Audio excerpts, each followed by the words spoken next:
Alrighty. I'm gonna give it, a couple seconds as usual to be like, maybe YouTube is moving me over and taking a minute to catch up. But hello, everyone. I hope you are all piling in into our virtual monthly meetup space, safe and warm inside from the cold. Um, I'm excited to be hosting our February monthly meetup. Um, I have one very important announcement. As some of you may have heard, it was my birthday 2 days ago, turning 22 on 2022 on a Tuesday, which I think is so cool that I'm gonna boost my own ego for a brief minute.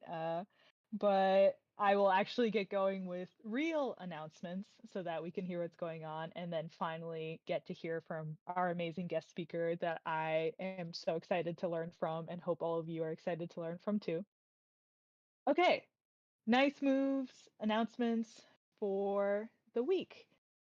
Currently, we have an open call for applications to become a Nice Moves board member. We wanted to clarify a bit why these applications are open because the way that Nice Moves is set up as an organization is that we have 2-year term limits for board members that naturally come to an end and create cycles of new people coming in and out. And this was set up this way on purpose by the original founders, Emery and Alicia Allen, because they wanted it to be a community run by the community with fresh voices and new ideas coming in and out. So we have, some board members that still have another year left of their term and are staying on. And we have some board members whose time is coming to an end and leaving open some slots for you guys to step in if you so desire. And we would really love to have you. I personally have, been serving as the student board member, and the student board member position is actually only 1 year. So my time is coming to an end, and I would really encourage any students listening right now to apply. My little plug is that honestly, being a part of this organization has just been my not so secret way of getting to know everyone in the community and making local animation friends. So if that sounds like a good time to you, I would encourage you to apply.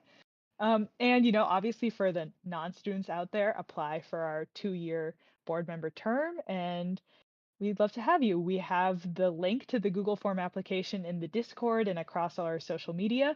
And the deadline is March 1st, so you do not have that many days left. The questions don't take long to fill out, so don't worry about that. But that's that. Okay. And then second announcement is that we wanted to say for anyone who missed our last live stream, our talk with Fraser McLean is still one of my highlights of the last year, and he spilled some major tea talking about his journey through animation, and the Q&A was super spicy and on point when he was giving, advice. So that's just up on our YouTube channel, and you can always watch it if you missed it. Um, so that's pretty much it. I'll give you a little bit of a rundown on what to expect for tonight.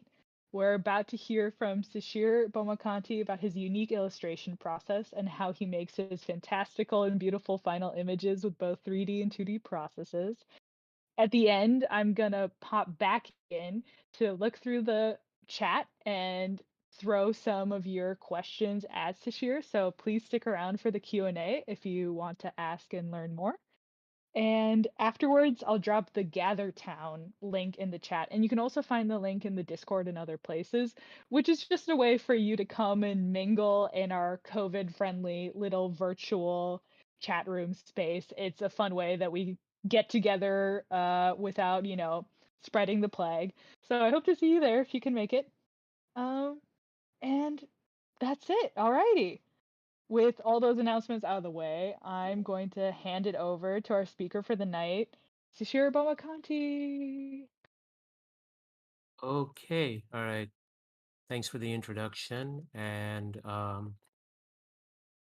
let's see. I'm gonna go ahead. Is that cool? Okay, cool. All right. So, hi guys. My name is Sashir, and today I'll be talking to you about an illustration process that I've been developing. And tonight I'll be sharing that process with you. It's regarding how to use 2D and 3D hybrids within many of the programs you're familiar with. So let's go ahead and start. Okay, so one of my favorite things to do is to experiment with my sketchbook. Uh, and this natural evolution of my work over time led me to adopt 3D workflows too. I do a lot of sketchbooking in 3D softwares now. Regardless of the medium, though, I always experiment. Regardless of the medium, I always experiment in a consistent way. Most of what I'll be sharing with you today, though, is process and experiment. So I'm not going to actually get into the concept of the image itself, but rather I'm going to talk to you about the steps taken to create these images that I personally found successful in my explorations. Okay, so this is a preview of some of the illustrations I did. Not all of them are 3D. In fact, most of what you see here are 2D.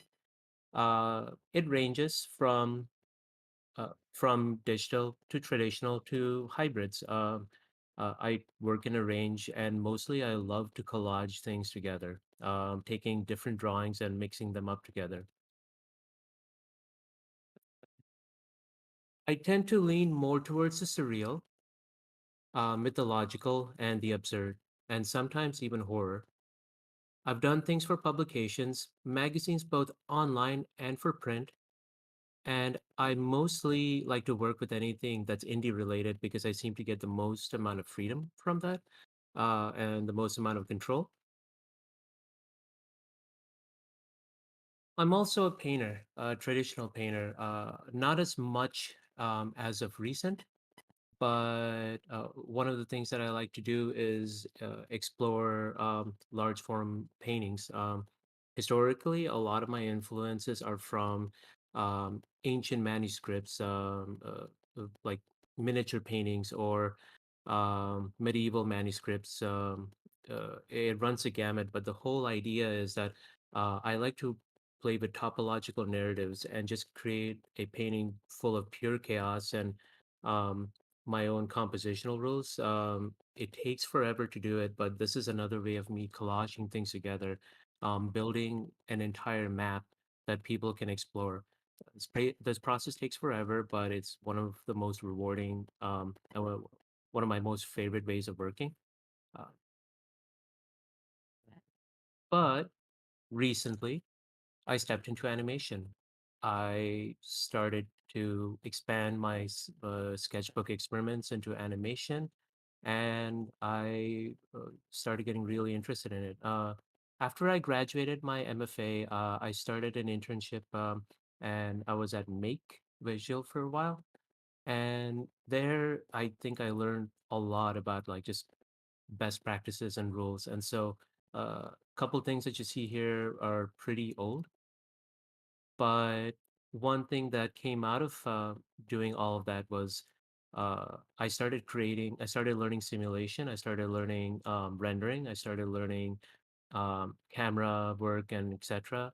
And with all of that, and I have to also give a thanks to Aaron Dablo, who was the person who I sat next to and annoyed the hell out of him for every single dumb question about 3D. But from there, a lot of what I learned was like render passes, best practices, and just efficient processes. And so uh, with with that, learning animation and learning rendering, it kind of logically got me back over here. I think what happened was I took a detour for a couple years, learned that and learned a new medium that I'm really excited about, and then stopped illustration for a while. And in 2020, during the beginning of the pandemic, I was let go from my job, and I had a lot of time to just figure out what to do. And so this is one of the things that I started doing. I started learning how to bring back all that 3D processes back into my 2D illustrations. Uh, and so I like to think of experimentations as chemistry, mixing different mediums together um, and to create a new results. The process yields a lot of trial and error, but it does allow for articulation of visual voice and style. This talk isn't about industry advice or successful articulation and illustration, but rather it's a simple talk about how to use these industrial softwares or everyday software that we use in our work or in our academics and take them to really interesting level of experimentation. My hope with this presentation is to introduce you to some resources that will make the process of art making more convenient. I'll be covering very specific apps. This includes ZBrush, specifically ZBrush 2021, I think, Blender, and Photoshop. However, you can use almost any other program with this as long as you have a 2D program that allows for filters and painting and a 3D program that allows you to render out render passes, which is basically almost any kind of 3D program. So how do I make these illustrations?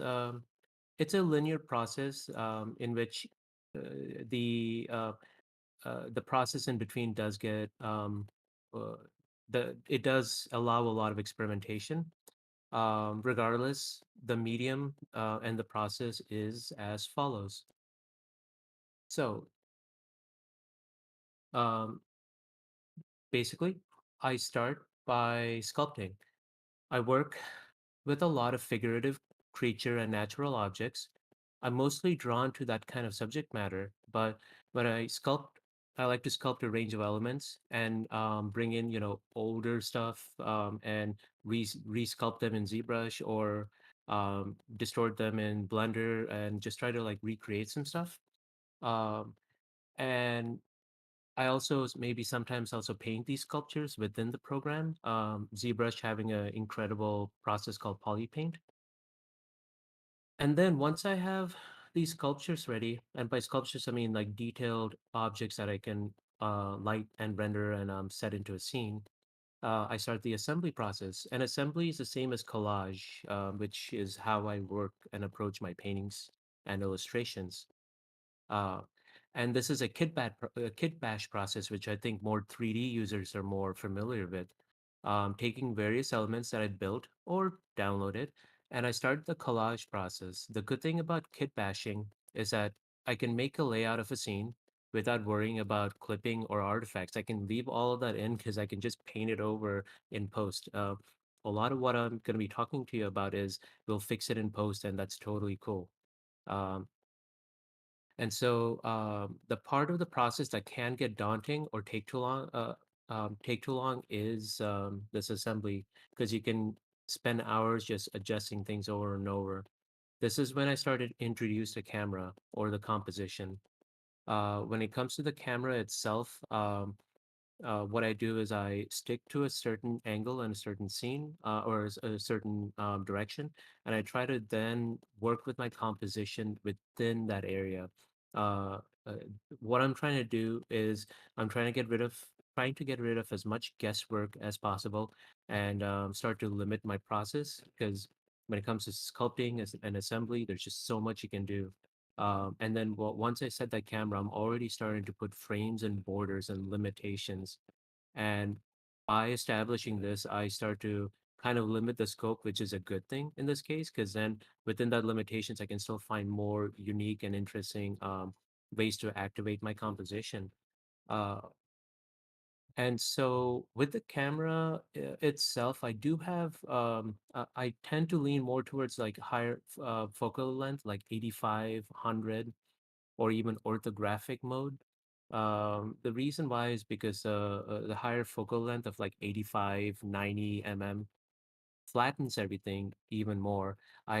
With illustration, one thing I really don't like is perspective or like extreme distorted perspective. I can't do that. I don't paint like that naturally. A lot of my paintings are flat design based, and so I'm kind of adapting that again in my 3D processes. I work with a lot of shapes and silhouettes. After I set my camera and assemble everything, then I get into the lighting.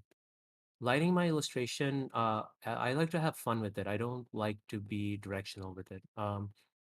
I use light more as a form, more as a way to create form on an object. And I use atmospheric fog as a way to kind of measure distance. And I like working this way because it reminds me of how in painting, if you wanna push something back into depth, you can just knock it back by using a lighter paint, and you just softly brush it over with like some water, so it like has like some opacity to it.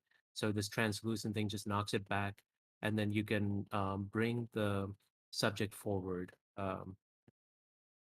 Then finally, so with lighting, my compositional choices are based more on design and color and abstraction over realism. This is, of course, not the rule. There are some exceptions, obviously, uh, but for the most part. And then finally, there's a rendering process. The most important part of the most important part is rendering.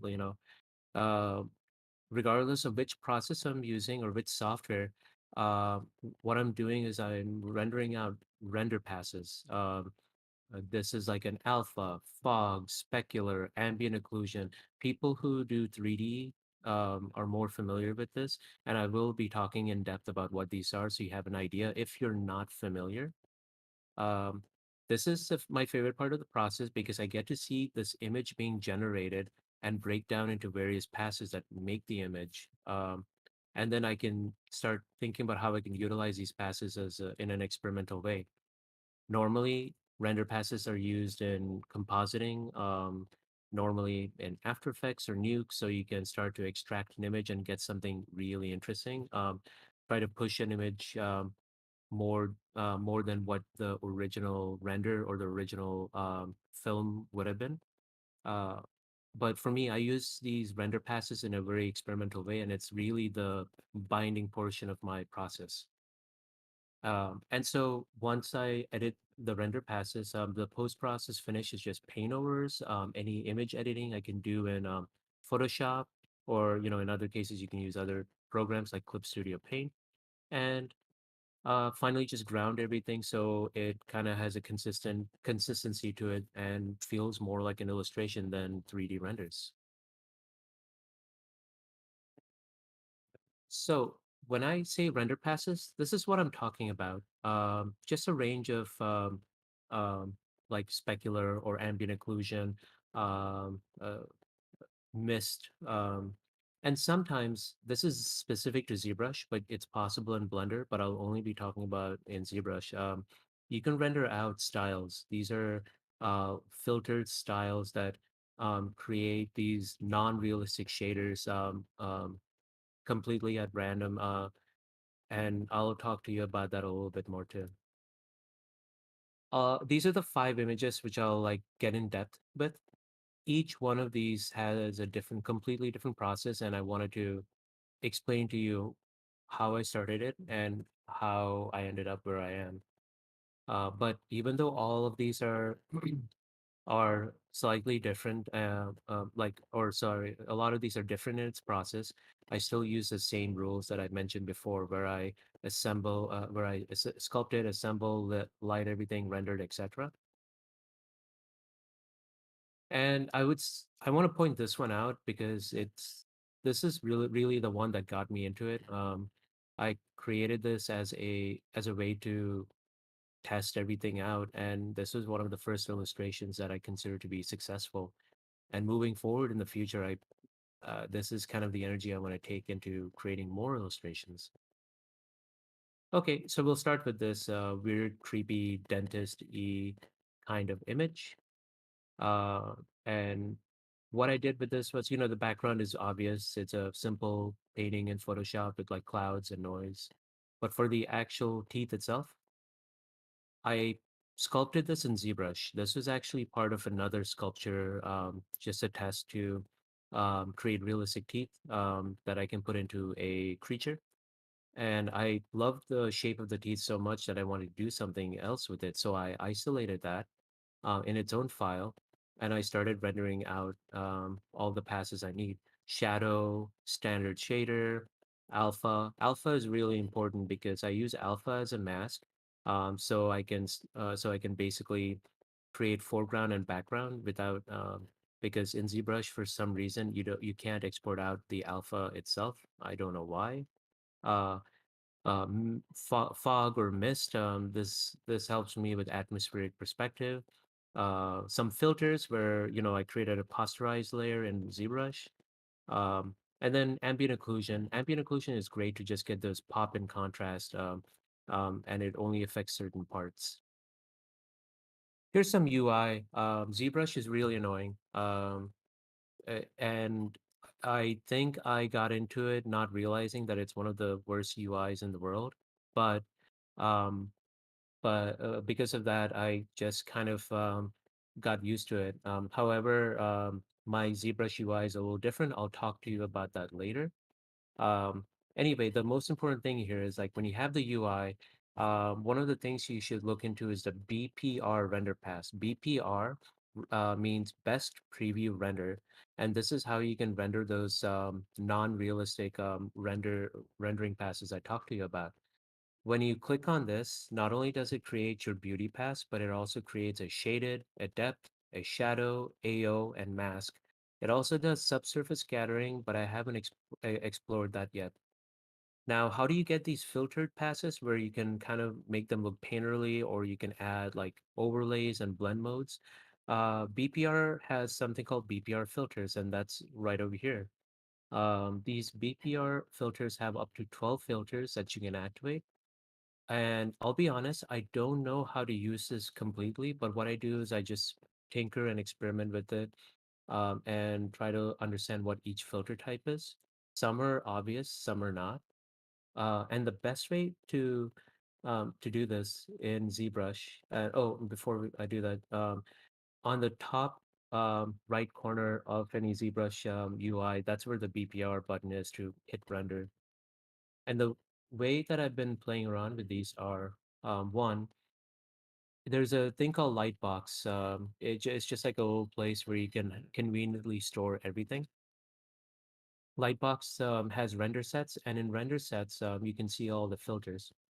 ZBrush does have built-in filters, and I'll be honest in saying that a lot of these don't look too great. But what it does is it gives you the opportunity to load up a filter, and then go back into the filter options and just play around, turning stuff off, just turning stuff on, and just like Photoshop, playing with each layer until you get something that you're happy with, and then you can save that for something else. And that's one way of how I've been creating my filter passes.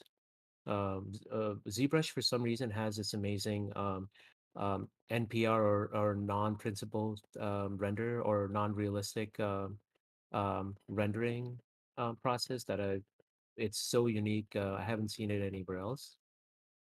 I'm also using this very specific filter. In fact, this filter is what got me into thinking about how I can use ZBrush as a way to create illustrations. It's Pascal Blanche, who is an art director and an illustrator.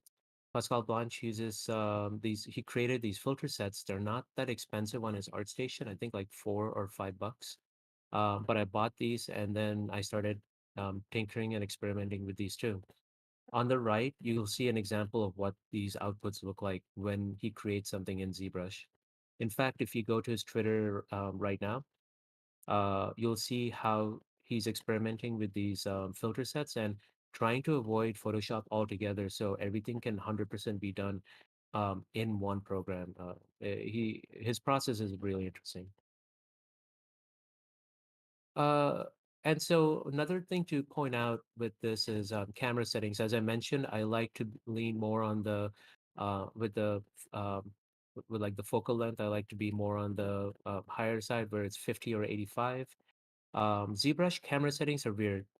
You can't create a camera in ZBrush. Whatever your viewport is your camera, and your document size is the ratio of your camera. You should always set the document size first. Um, if you try to change this at all, it will cause a lot of problems that I'm not even going to get into because it's just really messy. But always set up your document size first. That's really important. Then you can set up your focal length and field of view. And then finally at the bottom, there's this thing called channels. And this is how you save your cameras. and you can save various shots to explore those compositions essentially. And now you'll notice that my these in the screen caps, my ZBrush doesn't have that gross orange looking ZBrush default. Rather, it has this nice blue and like very minimal UI. The reason why is my friend who goes by Saint Vulture online, who you should also follow, really amazing 3D artist, has created a UI, and essentially this UI is like if it's nicer on the eyes, and it also caters towards people who want to do sculpting and painting, and eliminates any of the stuff that you don't need. So it simplifies the UI, and it's one of my favorite ways to work in ZBrush. And so, it's like, what do I do with these layers that I exported, these render passes? This is kind of what I do. I just experiment with them. I use the smudge tool to kind of create a painterly look, and then I'll juxtapose that on to another layer, play with blending modes. Blending options in layer style is something new that I learned, and trying to play around with those also yields some really interesting processes. Getting into this is almost like a rabbit hole because I'm doing so many processes for each one, um, that what I would say is, find something that you're interested in or what you found interesting in your process of Photoshop, and then try that with the render passes and see what comes out of it. So now, this goblin dude, the way I created this is I use Blender instead for rendering all the passes out. And in Blender, uh, w- uh, before I did this in Blender, I obviously sculpted it in ZBrush. And in ZBrush, I did two other things. I created a poly paint, so I painted the skin. And I also created a hair particle system, so which translated really well in Blender cycles. ZBrush has an amazing tool called Fiber Mesh, and Fiber Mesh has all the same things that hair and grooming has, and any other program like Maya or Houdini. Uh, you can basically create hairstyles, and it works really well. But I don't know how to use it too well. Uh, but what I did in this case was created this like soft hair that kind of sticks out of this creature, so it adds some interesting edition. So it wasn't pure ball. Um, and then I brought it into Blender, but in Blender, I'm more familiar with the particle system there. So I created more hair, and created some whiskers, and created some point lights to just uh, light this in a very in a very traditional way. One thing you'll notice with this is there's subsurface scattering happening over here. And so that subsurface scattering is what I did was I used a vertex color node, because when you export this out as an FBX, it contains that vertex color, and you put that into your base color, and you can see I did some editing over here. This is not a UV unwrapped standard poly image. This is like millions and millions of faces, and there's no way you can UV unwrap it and add a texture to it. Instead, I just um, the colors are baked in. It's all vertex paint. I also did some procedural gradients for the subsurface scattering. So you can see how there's subsurface scattering, and it's like really intense and on the ears. And what I did for this is I created gradients. So basically a procedural gradient that went from point A to point B. I forgot if it was dark to light or light to dark, but I created that over here. And I created two of them. So this is for the left ear and the right ear. And I use a math node which multiplied them together, and then played with the contrast, inverted it, and put that into the subsurface. And that's how I was able to achieve this right over here. Um, and I had to be a little messy with this because it was like I think like 3 million polys or something like that. And so this is how things exported out. And here's a little breakdown of the entire image. This was a lot simpler. I just did a simple alpha. Alpha is always important because I can extract the foreground from the background, ambient occlusion to get those to pop those contrasts. The main beauty layer, just because I had something to work with, and finally a specular layer in which I can pop some more of the lighting. And once everything was done, I went through and maybe like blurred out some of the edges, smudged some parts up so it had a little bit of a chaotic painterly feel at the end, and finally baked everything into just one image. I'll let this run one more time so you can see the process breakdown.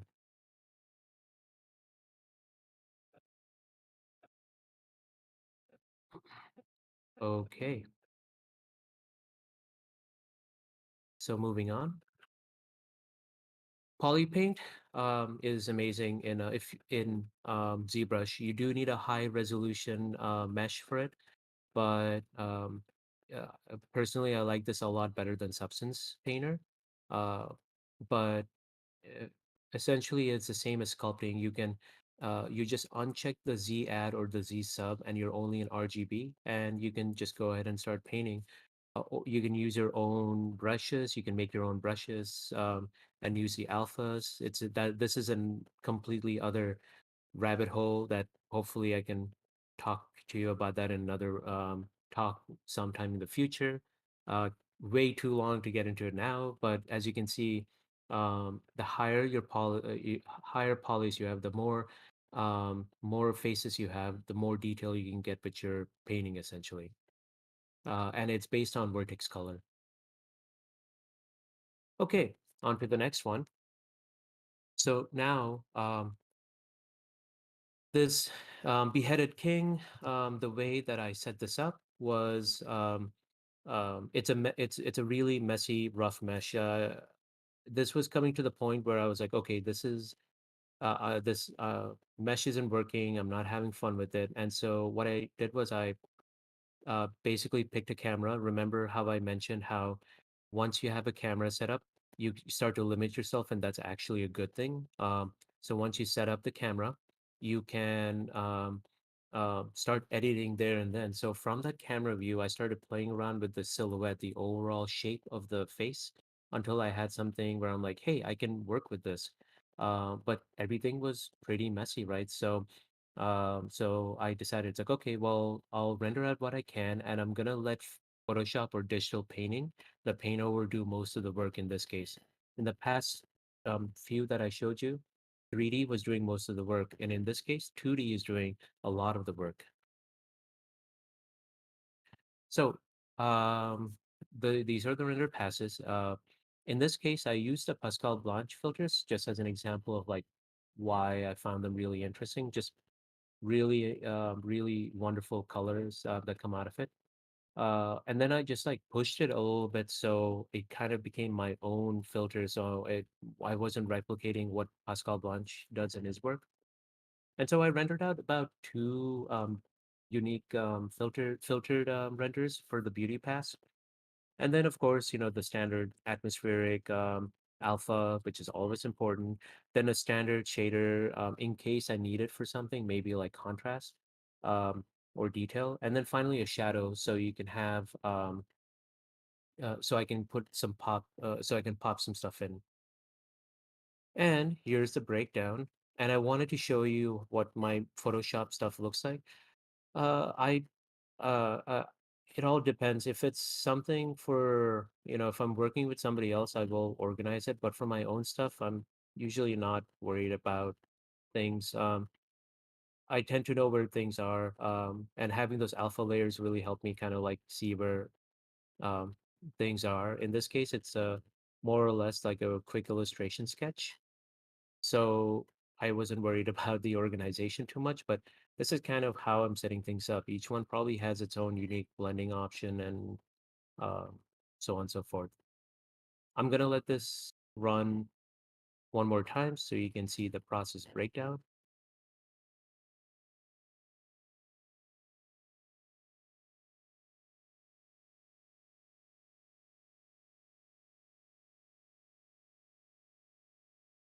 All right. And then let me show you some details. So you can see which parts are 3D and which parts are painted over. It's it's a little bit of a half and half. But one of my goals essentially is try to eliminate anything that looks 3D and try to eliminate anything that looks 2D and really try to find that hybrid where there's a little bit of both. So essentially a balance for it. Great thing about 3D is it allows me to think about the form and then kind of use that as a reference to push that form even more. And the great thing about 2D is I can introduce flat elements, like the stream of blood right over here as like just simple graphic elements or textures. Okay, these skulls. So I just got a free to download skull online and brought it into ZBrush and just distorted them. ZBrush has a simple grab tool. I think it's called Move or Grab, and you can just distort them in really interesting ways. And kept doing this for maybe about 20 times. And this is how I set it up. You can see how they're kind of just thrown around um, just at random. So now I'll talk to you about ZBrush's lighting system. The lighting system in ZBrush is very simple. They'll give you a set of lights. I only use maybe one or two. In this case, I'm only using one. And it's this weird 2.5D kind of lighting that it may not work for people who are achieving something that's a little bit more realistic, but more like studio or very formal lighting. Um, but for me, this is really fun because I get super simple lighting. Even though I said I don't like to work with directional light, I still need form, and lighting provides form, right? And so, just for an example, I rendered out these three as an example to show you how lighting in in context of those what do you call those filters I talked to you about earlier, how they kind of play nice with each other. It's really amazing, like the results you get out of it. So in this case, I kind of went really intense with the filters. Uh, I messed with a bunch of filters and essentially created maybe, let's say, one, two, three, four, five different versions of the render. Some that have like etchings on them, some that are like really fuzzy. Then like the basic filter based on that Pascal Blanche filter. Um, and then some other random ones that I just experimented with. And of course, the standard ones, as mentioned before. And this is the breakdown. This is what I did. I applied a texture, then I started pushing the foreground and the background, added some fog, specular, more textures, and then playing around with color, and there we go. And so, it created this nice little border at the edges. That green that I introduced in the beginning disappeared, but it came back at the end. And I'm gonna just let this run one more time after this.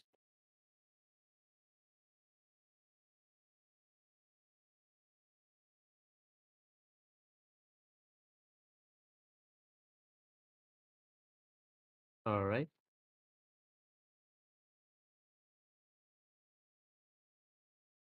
And finally,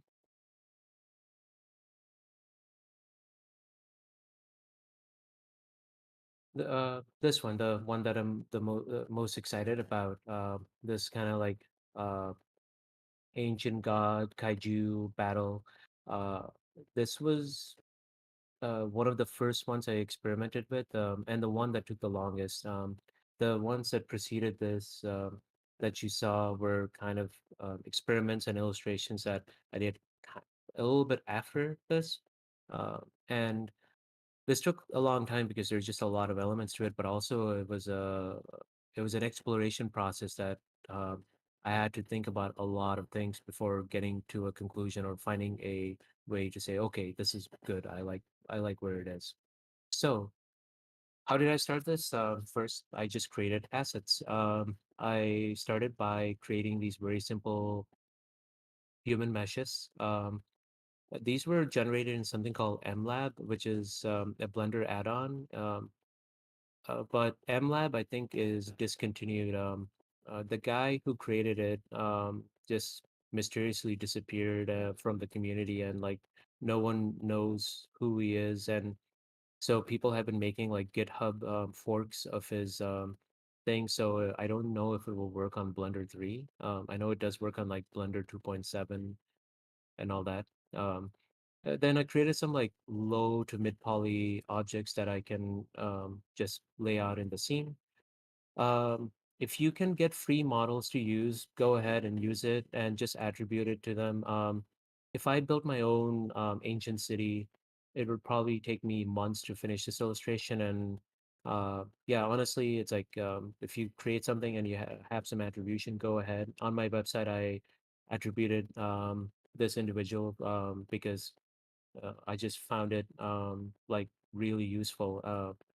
And so I used that as like the main area where the city was on fire. And here's what my zebra scene usually looks like. It's very uh, it's very simple, very messy because you're only looking at it through one composition, right? So I can just get away with things behind the scenes.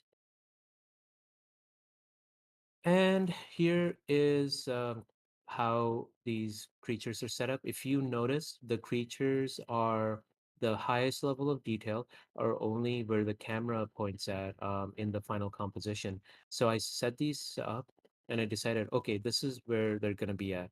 This is the only parts that you're going to see. So, like normally when you think of ZBrush or sculpting, like people are sculpting the entire thing to get like this amazing render. That's cool and all, but you don't have to do it. If you're just as a means to an end, I just needed one angle of these guys. I wasn't gonna make an entire animation or a entire 360 of these creatures. I was like, okay, these are the parts that need to stick out, and when I render it, I need to be able to see all that nice texture and detail. So that's the only place that I set the details, just to save you some time. And that goes, that goes without saying it. That's how a lot of 3D scenes are built anyway. Like you get rid of a few faces just to save on memory. Uh, and then after that, well, this one I have a lot of alphas that I exported out, just a ton and ton of alphas because I wanted to isolate a lot of these objects as like individual objects, especially the background and the foreground with the city. And then, same as always, exporting out the basic shadow, specular, basic shader. And in this case, the Z depth or fog pass was important because I definitely needed to show atmospheric perspective in this illustration. I also exported out a ton of various like filters. Basically, this is where I was exploring all the possible filters and creating as many different lighting options or texture options so I can just collage them together. I wasn't thinking about it's like, okay, this is exactly what I need. Rather, I'm like, these look cool. Hopefully, I can use them for something. And I also exported out this line thing from ZBrush just so I can like save time on like any kind of lines that I wanted to create. And these are great because when I go back in, I can actually carve in or remove lines based on my own art direction. So this is a great filter, in my opinion, because I can go back in and like actually start sketching parts out or limiting parts out. It saves a lot of time. This one, I was much more organized. It got way too overwhelming, so I started to name everything. And this is normally how I would work if I'm working on something that's professional or for a client, or just if I wanted to organize things and if it got too much. So just some things are they're colored based on like where what filters or what kind of um, layer styles are affecting what, and so on and so forth. And this is the breakdown essentially. Just a lot of playing around, a lot of color editing, a lot of painting over stuff. And by the way, for when it comes to paint overs, what I'm doing is first I'm setting everything up, and once I like the value and the color scheme that I see in front of me, then that's when I'm gonna start painting stuff over. I do the paint over process only when I have all the render passes kind of baked in into a new experiment, new result, and some little bit of post processing, and yeah, um, that's basically how this is set up. I'll let this run one more time, and then I'll move on to the details.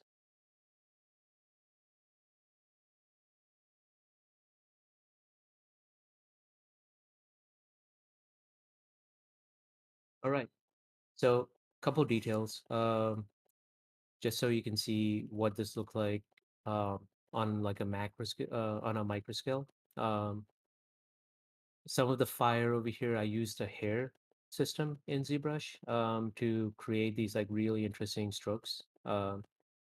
Painted in some of the more comical looking shapes, or and the fire too, because there was just so much chaos. I thought having like some simple graphic shape would help.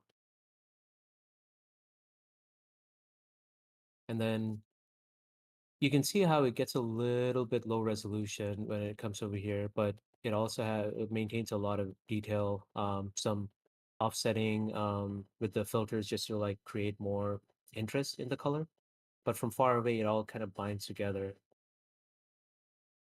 And this part right here was my favorite part to work with. It was like a combination of painting a bunch of shapes and then like layering stuff on top of each other and creating like a blur so it didn't get too overwhelming.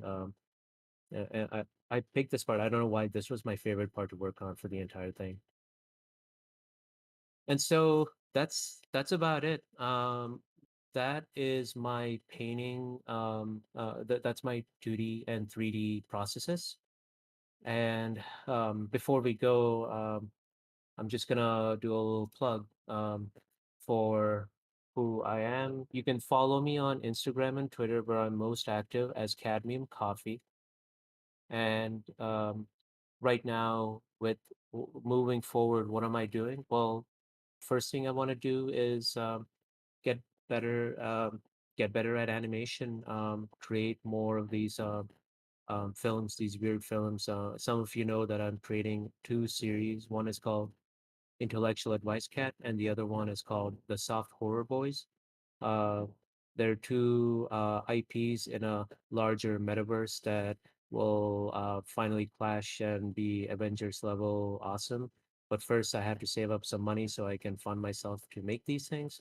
But so far, slowly, I'm getting back into creating these and creating using these processes to learn more about 3D, more about animation, and in turn, that kind of informs all the other ZBrush and Blender stuff that I'm learning currently. So it all goes hand in hand. I think thanks to me getting into animation, I was able to bring that back into the illustration world. The illustration world brought back into 3D helps me with textures or lighting and art direction and so on and so forth.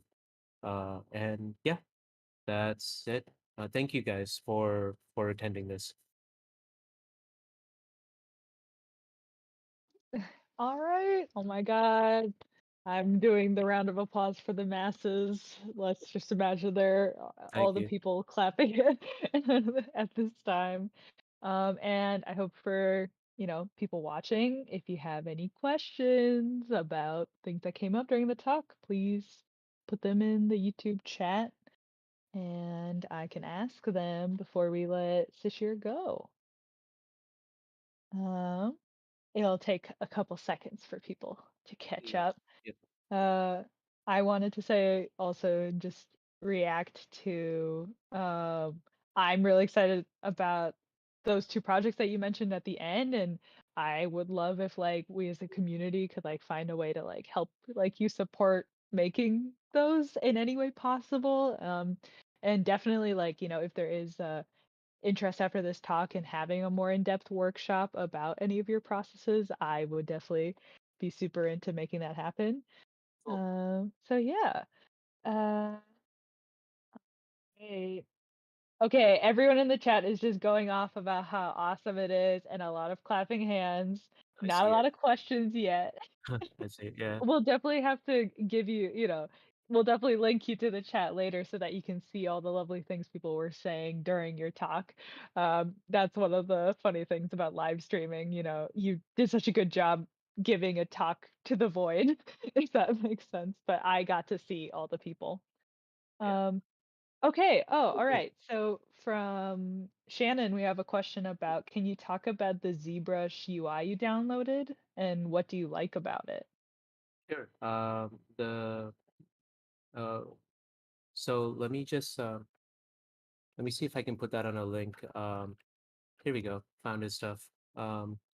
So I can actually explain on the description what he said. I'll just put this right over here.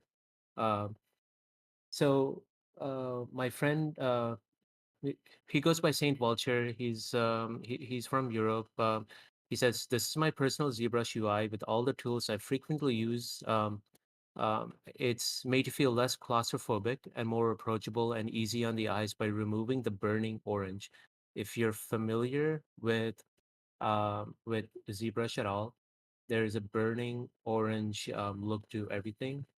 And there's just a lot of stuff. So a, a student, for example, who gets into ZBrush, first thing they're thinking is, "Wow, this is a lot. I don't know what to do without a proper class or anything." And so I use this.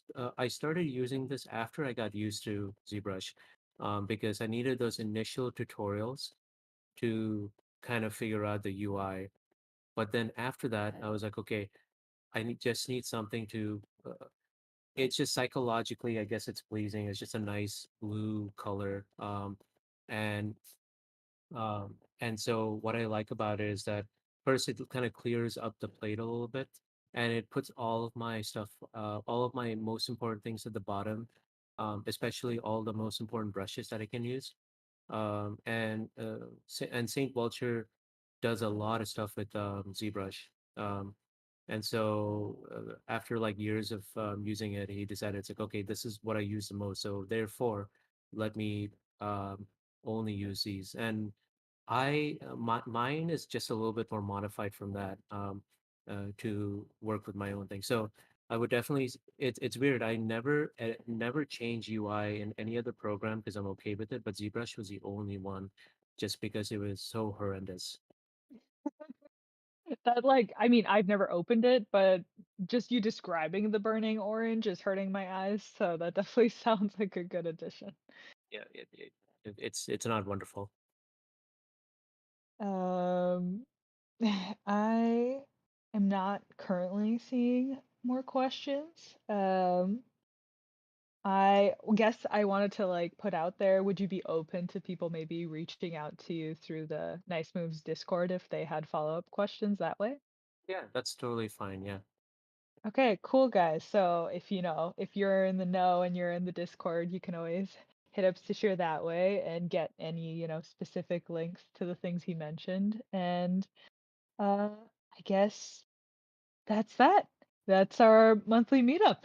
Cool. Thank you so much, Sashir, for teaching us about your process. I learned a lot, honestly, and I hope other people did too. And I hope everyone has a good night, and we'll head over to the Gather Town link in a second. Cool. Thank you for the views. Yep. All right, sounds good. Bye.